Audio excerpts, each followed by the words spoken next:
SPM Music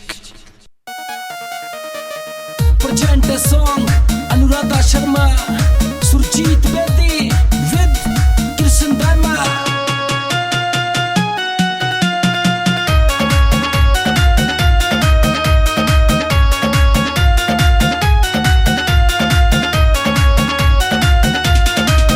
मेरा उतरा जा ससरूर रे, मेरा उतरा जा ससरूर, गुस्सा क्या ते तू थारी, सामन का मस्त मखीन बांग तू घोट दे प्यारी, ओ सामन का मस्त मखीन बांग तू घोट दे प्यारी। गोरा की कोन्या फिकर भांग, गोरा की कोन्या फिकर भांग, तने लागे से प्यारी, ये कुंडी सोटा फोड़ो जान बिघन में से आ रे, ये कुंडी सोटा फोड़ो जान बिघन में से आ रे।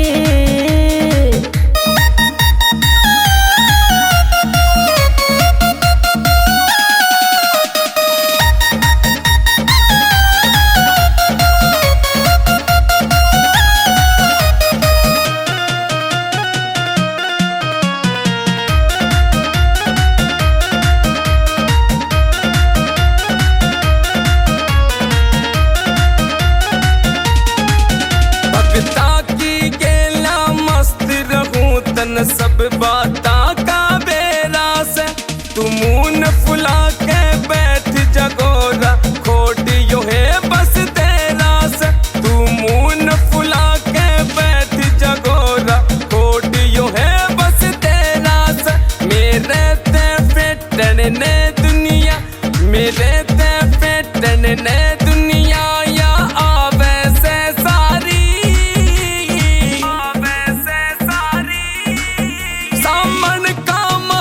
मकीना भांग तू घोट दे प्यारी, ओ सामन का मस्त मकीना भांग तू घोट दे प्यारी।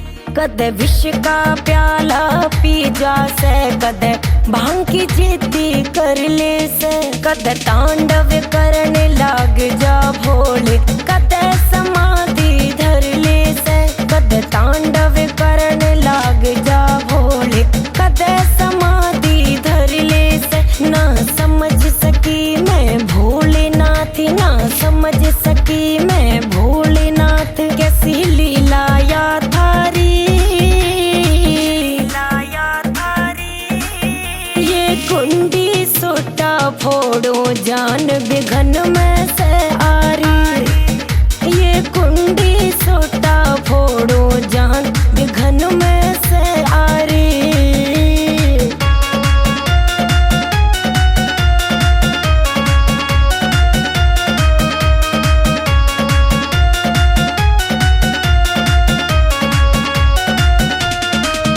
तेरे हाथ की भांग पिए बिन पेटा को न भरता गोरा रे, नु छोना था मैं तेरे बिना मन को न सरता गोरा रे, नु छोना था मैं तेरे बिना मन को न सरता गोरा रे।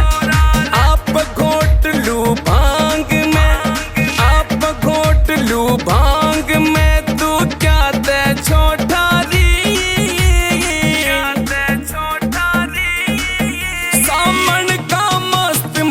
न भांग तू घोट दे प्यारी, ओ सामन का मस्त मगीन भांग तू घोट दे प्यारी।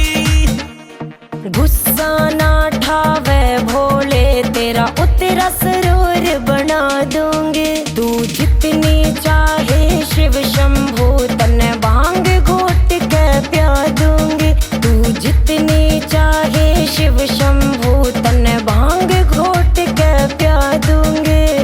अन्नू शर्मा सुरजित बेदी, अन्नू शर्मा सुरजित बेदी, भक्ति करें थारी,